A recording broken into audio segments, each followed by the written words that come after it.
and share some thoughts with you guys from an interview I just came across a little while ago of, I think his name is Jay Palfrey, who is a YouTuber, a travel vlogger, who recently, not too long ago, became Muslim. Now, in the interview, during the interview, he said something very, very interesting. And I think it's something that's been said many times before. It's something that's mentioned many times before. It's something that's becoming more and more evident as the years go by, as the months go by. However, people don't pay attention to it. And what he said was that, after being prompted by the questioner, he said that, look, if you really want to learn about Islam and what Islam is, then don't go to the media for it. Go to the sources. Now, I'm sure all of us have heard this before, many, many times, right? If you want to learn about Islam, don't go to the media, go to its sources. Wa alaikum salam, Ahsan.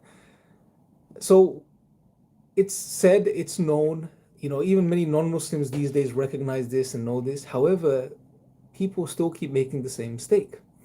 People still learn about Islam or come across Islam in the media and then continue to rely upon the media for their knowledge on Islam, which is problematic because we know, and again, this is not a conspiracy theory. This is not something that some crazy Muslim is saying somewhere in the world. It's evident, not only when it comes to Islam, but anything else, the media works with an agenda. Generally speaking, the media has an objective. And although it should be the case, but isn't, the truth and conveying the truth to the people is not necessarily the primary driving force of mainstream media. This is something known. It's not only related to Islam. This is across the board. So, I mean, why would you then rely upon the media to gain your knowledge about Islam? And this is something I want non-Muslims to really sit and think about. Now, you may have come across this. Someone may have told you this before, but really think about this. If you really genuinely want to learn about Islam, and you genuinely want to know what Islam is, then go to the sources. And we have the sources. We have the Quran, which is preserved, which has been translated. It's in the English language and it's in many other languages, so there's no shortage of resources for you. You can go pick up a copy of the Quran. If you want a free copy, you can go to the IRA website, ira.org, and if you go to the materials section, you can order a free copy of the Clear Quran, which is a brilliant translation of the Quran. It's a current translation of the Quran by Dr. Mustafa Khattab. It's there. I mean, go to the source yourself. And if we are genuinely, if we genuinely want to learn about a subject, and we're serious about this, then we have to realize we have to make a little bit of effort. We have to commit some time. We have to study the sources. And the Quran isn't a huge document.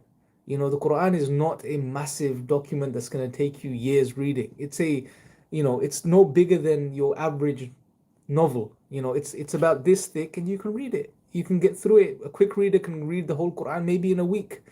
So the source is there. Read the Quran for yourself. The hadith literature, the sayings of the Prophet, peace be upon him, are there. And there's many volumes, that are compiled by the scholars, so you guys can go and access them too. And there are Muslims all around you. Speak to Muslims. Another thing Jay mentions in the interview is speak to people, engage with people. That's what he did. He's a travel vlogger. He traveled around, came across Muslims. He knew Muslims, engaged with them, learned about Islam from them, went to the sources, and that's how you do it. That's how you learn about anything, let alone Islam. And when he did this, and his background is in journalism, he did his master's in journalism. When he did this, he saw that Islam appealed to him. He saw the truth, and he accepted it. So, I mean, that's the best way to do it. And that's all I wanted to share today, is that many non-Muslims, unfortunately, have certain ideas and perceptions about Islam that are dictated by the media. And this is very, very unfortunate. It's just not doing any justice to an individual that actually wants to learn about a subject. So just go to the sources. The resources are available. We have the internet. There's libraries. I mean, it's all there, inshallah. That being said, let me just see if there's any questions, and then we can go through them quickly.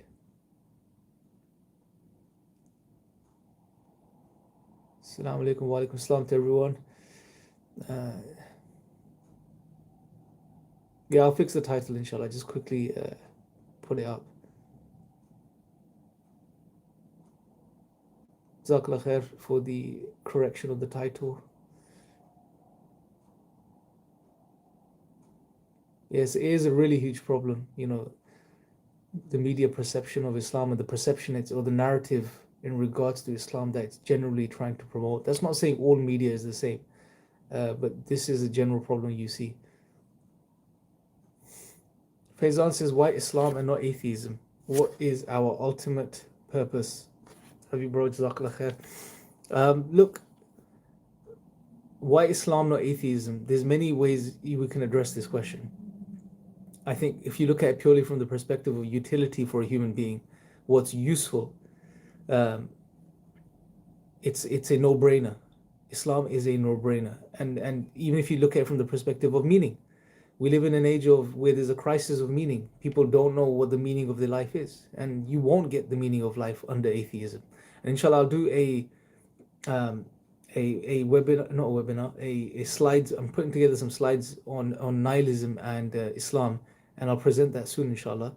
But yeah, it's atheism is not going to answer the question of meaning. It's not going to tell you what the meaning of your life is, because atheism is going to tell you there is no God, there is no creator, and therefore, by extension, you are a highly evolved animal that's here to survive and reproduce and to enjoy your life. That's all it's going to give you. Now, under such a worldview or perspective, you're not going to get the meaning of life, the ultimate meaning of life, right? Islam gives you this. Islam answers the question to the meaning of life, why we exist, what our purpose is, what is our purpose within this world, what is the objective of this world specifically, and the way the world is structured, meaning that there is on one level immense order and precision, and on another personal level there is chaos sometimes, and then there are trials and tribulations and hardships. How do you make sense of these realities? Islam answers these questions. So, you know, from a purely from the perspective of utility and how useful it is to the human being, Islam makes sense. Atheism doesn't. And there's many ways we can look at this, but I mean that in and of itself for someone that knows is sufficient. So that's one of the reasons. There's many other videos on the channel, inshallah, in regards to this, so you can definitely check those out.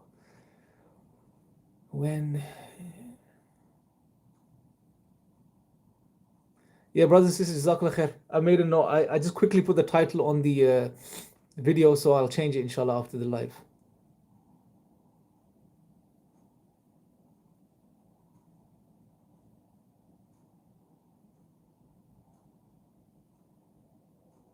How do we address apologists who try to apply their own meaning?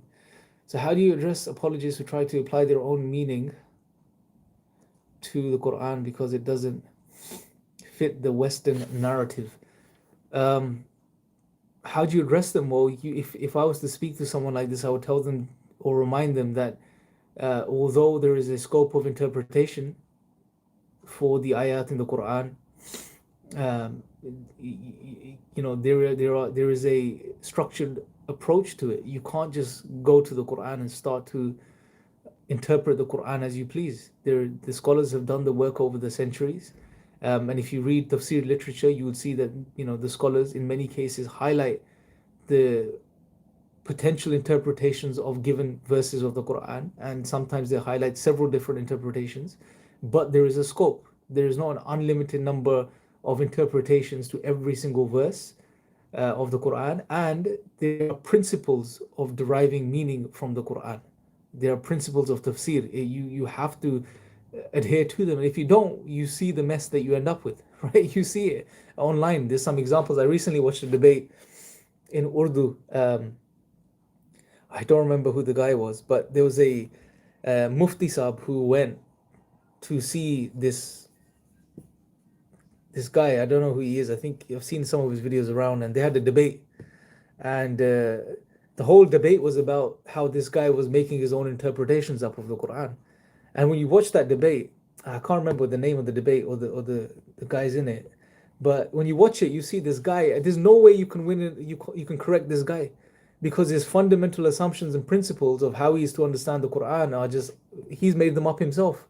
So he keeps interpreting things his own way. And this is a problem because you never end up understanding the message or the meaning of the Quran properly. For those that are deliberately doing this so that the Quran is in line with modern Western understanding on issues, well, then this is a shame, really, because you're basically selling out what's from Allah to something far lowly, which is what's from man. Man is not the criterion. Human beings are limited. We have a subjective opinions and ideas in every century, in every era. And just because we think things to be a certain way today in the 21st century, it doesn't mean people will think the same way in another 100 years. It's just subjective ideas, that we uphold sometimes to great degrees just because of we're arrogant as human beings. Now, to then take the word of God and to try and make it conform to the word of man, this is pathetic, to be very honest. So what if there are certain things in the Islamic tradition that don't agree with what the current subjective understanding on certain topics is? So what? It's gonna happen. Human beings are fallible. They make mistakes. You don't have to have some sort of inferiority complex because of this now and try to make the Quran match what people think in the West. This is stupid. It's pathetic. We shouldn't do this. As Muslims, we realize this is from Allah. Sure, there may be ways of understanding certain passages, but you don't take those passages and try to make them conform to what people think and the ideas of people, subjective ideas of people. You don't do that. That just shows how much faith you have in what Allah has said, right? So we have to realize this, that human beings will always have subjective ideas, and the ideas will continue to change throughout the centuries and throughout the ages. I guarantee you guys right now, some of you guys are maybe in your teens, some of you guys in your 20s. Give it another 50 years. You will see in another 50 years' time what people thought was right and correct or wrong in this era. 50 years from now, they would have changed their mind. They would think something else is correct. Just highlights the nature of human subjectivity and human fallibility and limitations. Whereas what Allah has said is absolute. Now, yeah, sure, you may not fully understand it. There may be different ways of understanding what Allah has said.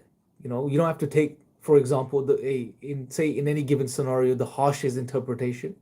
If anything, as Muslims, you should take you should look for the middle way, the middle path, and try to understand certain verses that may have different interpretations.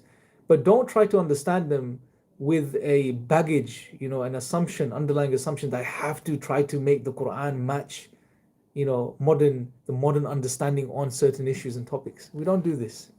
So that's what I would try to explain to such people, that it's just you shouldn't be trying to make the Quran match what people think. And by the way, we've done this quite a bit when it comes to science as well, and it's unfortunate.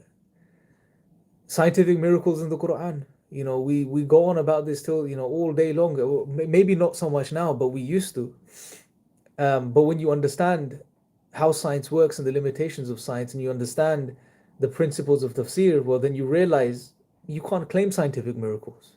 It's ridiculous to claim scientific miracles in the Quran, because to claim a miracle, you have to have a couple of things in place. Number one, the theory that you're referring to has to be an absolute fact, which is never the case, because science doesn't deal with absolute facts. It deals with what's most probable. You can't say a particular theory of science is 100% true. So that's one problem. And the second problem is the ayat that you're linking that theory to, and to make the claim of a miracle, you have to now say that particular ayat, the meaning of the ayah, is the one that's in line with that particular scientific theory.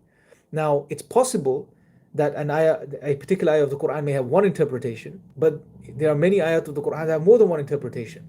And if that's the case, you can't say that specific ayah only has this interpretation. You can't do this. It's possible this is the correct interpretation, but maybe the other ones are correct. Now, if you understand both of these things, then how can you claim a scientific miracle? You can't. It just doesn't make sense. You can say there's some interesting correlations. You can say there's some interesting parallels between modern science and what the Quran is saying, but you can't say more than this.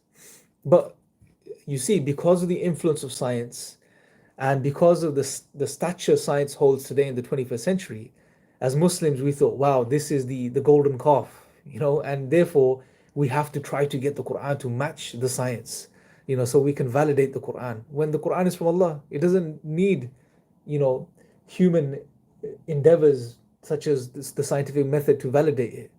But we fall to these traps all the time. So we have to be very careful, brothers and sisters, when it comes to these things. I thought I'd mention that because it's linked to what the brother or sister was saying earlier.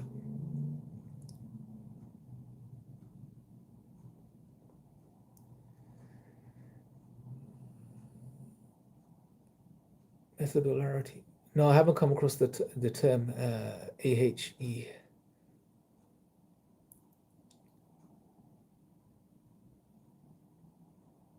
Yes, so Bluesy, you're right. You can say this.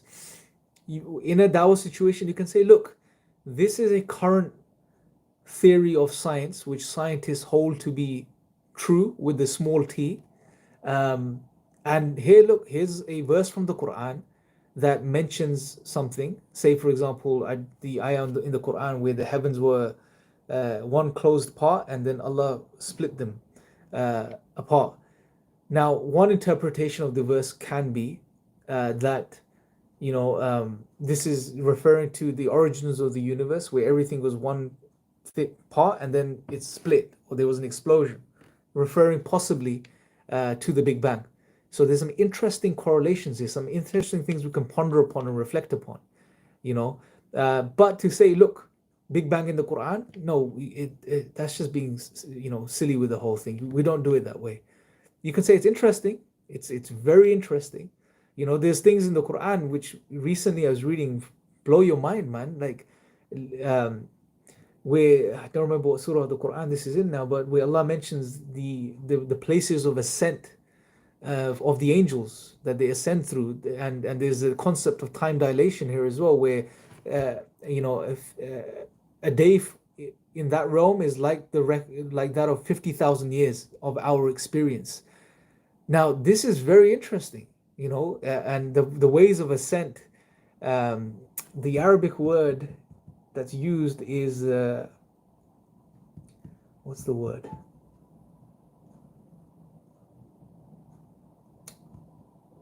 SubhanAllah, it's not coming to me now. There is a word that's used that Allah uses in the Arabic to refer to the way of ascent, the ways of ascent of the angels. If anyone knows, please put in the comment section. It's completely gone out of my head. So, but Allah refers, and the word in Arabic, when you look at the lexical meanings of that particular word, it's phenomenal because it talks about the word. The meanings of the word is that it refers to something that the curves, and it's like curves on a sheet, and it has all of these meanings. And when you read the lexical, the lexical meaning of that particular word, you can really closely correlate that to the concept of wormholes and what science speaks about today, which is wormholes and these types of things. Now, do you say scientific miracle? No, but this is interesting that there is a document over 1400 years ago that speaks about ways of ascent, traveling literally, where there's a concept of time dilation there, and the word itself, which is not coming to me right now, subhanAllah, the word itself contains the meanings of something that's curved or curves, something that has it has this sort of wave-like structure. It's phenomenal when you think about it. SubhanAllah, maybe this is referring to wormholes. Maybe the angels are traveling through what science today calls wormholes. But Allah knows best. We can only ponder and reflect upon these things. We can't say, oh look, scientific miracle. But it's interesting. It's very interesting, subhanAllah. So yeah, it's just to sort of emphasize that point again, inshallah. So definitely you can say, Bluesy, you can say, there are some interesting correlations, that you can make, that there are some interesting things mentioned in the Quran which are in line with our current understanding. You can definitely present it like that, and that will be much more honest than to say miracle.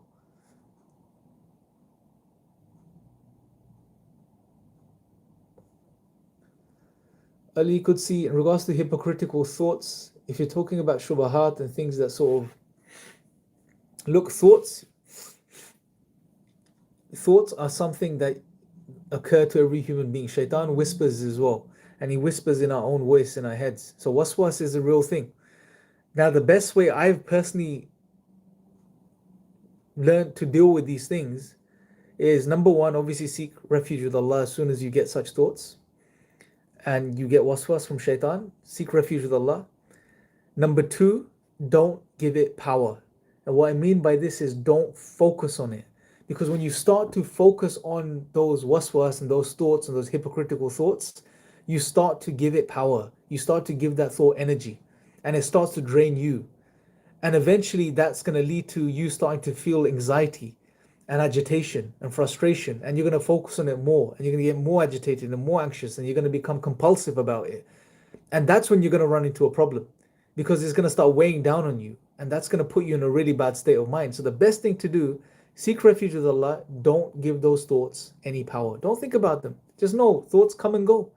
If you focus in on it, yeah, if you focus in on it and you sit there and you think about it and you give it energy, then it's going to become big. But if you just say, okay, fine, it's there, I seek refuge with Allah, and get on with whatever else you're doing, don't give it any importance. Accept it.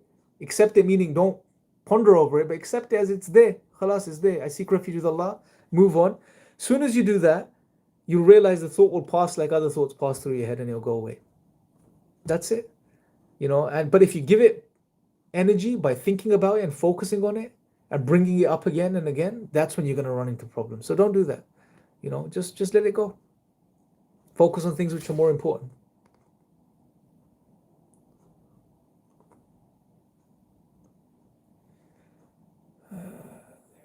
Respect.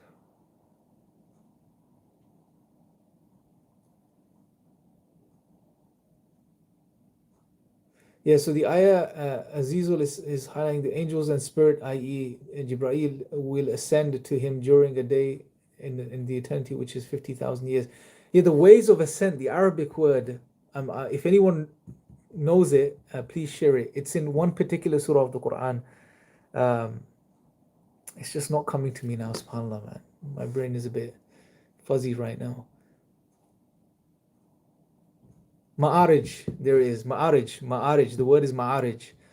Araja comes from araja, the root. SubhanAllah, just came to me. Now this word, do this yourselves. You can get an app, Lane's Lexicon. You can get it on your phone. It's an app, so you can access it online on Google. Just check out Lane's Lexicon and look up the entry on araja, ma'arij, the word itself, and look at what the meanings of the word are.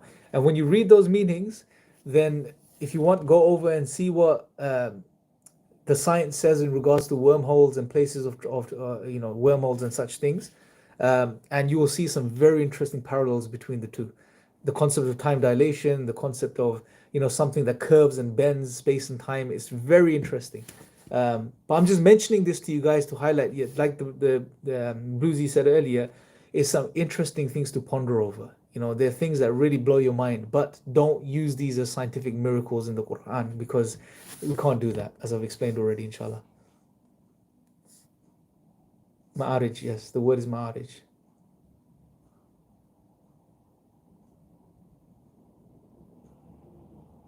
How do you get the youth to take interest in the intellectual tradition of our deen? Do events for them, if you can, Yasin. Do events, inshallah. I mean, if you have a local Islamic center, if you have a local masjid, do events for the youth. Get them in, talk to them about these things, get them to think, get them to reason, get them to learn how to critically think. Share videos with them from online. Share the Sapiens Institute website with them. There's some powerful, and look, engaging with the intellectual tradition of Islam will do a couple of things for you. Now, for one, if you're someone that has come across atheists that have put some doubts in your head or said certain things which have, confused you, well, for one, it will help you with this. You'll increase your iman, and you'll realize that we have a very strong, rich intellectual tradition, which is very powerful. It's a tradition which the Christian theologians themselves have relied upon heavily throughout history to formulate arguments. It's so powerful. Hijab, I was speaking to Hijab the other day, and he was writing his dissertation. It's very interesting, and he even mentioned this. He's done his dissertation on Ibn Sina, and his argument, the Burhan. And he's traced it through history, and you could see many of the classical Christian theologians have heavily relied upon the works of Ibn Sina and other Al-Ghazali, Ibn Taymiyyah on their works, and taken their arguments literally and just slightly tweaked them up a bit or changed them around a bit and presented them again. So we have a very strong, rich intellectual tradition. Something Hamza has relied upon in his book, The Divine Reality. Much of what's in that book is based on this, his study and reading of the classical tradition. So it's all there, and it's something interesting. So one, it will help you with your own questions and doubts if you have those. If you don't, inshallah, have those, well, it will just get you to learn how to think critically. And that's a skill that's missing today. You do not gain that. I'm sorry, but you don't get that at universities these days. You simply don't. I've gone through the university system, and I didn't know how to think. I only, much of my learning was done after I finished university. Much of it, and when you read, and I haven't read much, if I'm being very honest. The little that I've read, it really opens your mind. It gets you to think. It really gets you to appreciate the faculty of the intellect that Allah has given us. Read the Quran. That in and of itself is going to develop your ability to think critically. It's going to make you sharp, because the Quran is full of syllogisms, arguments. It's powerful. It gets you to think clearly, reason clearly. It develops your capacity, your intellectual capacity. This is why Imam al-Ghazali, he wrote a book. In the English, it's called The Just Balance. And he highlighted 5 scales, as he referred to them, 5 scales in the Quran, syllogisms, essentially, of reasoning that are present within the Quran itself. There's another book I was reading recently. The author in that, basing his work off the work of Imam Ghazali, he has highlighted, I think, close to 33 different forms and modes of argumentation present within the Quran itself. So the Quran, if you read the Quran and you study the Quran, that's going to develop your thinking and your mind and your ability to reason. And it's something, it's a worthwhile pursuit. What else are the youth going to do? Think about it. If you don't, you're just going to go and lose yourself. It's something for you to do and work towards, and the youth love this type of stuff anyway. They love to engage in this type of rational discourse and reasoning and all of this type of stuff. So I think it's just a case of facilitating this for them, inshallah.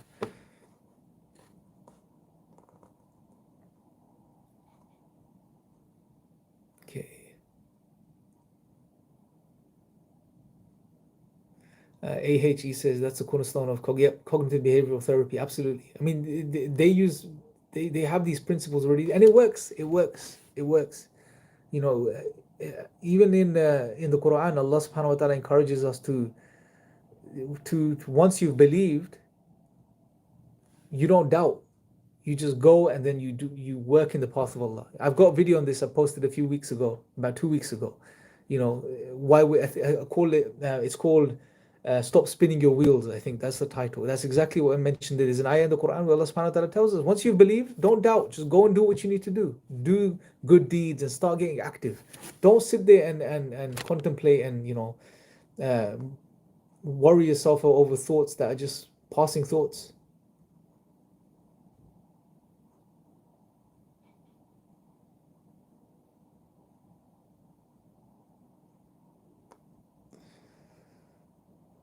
Okay, let's see. The root words for ma'arij is araja, ayn, ra, jim, as far as I remember, top of my head.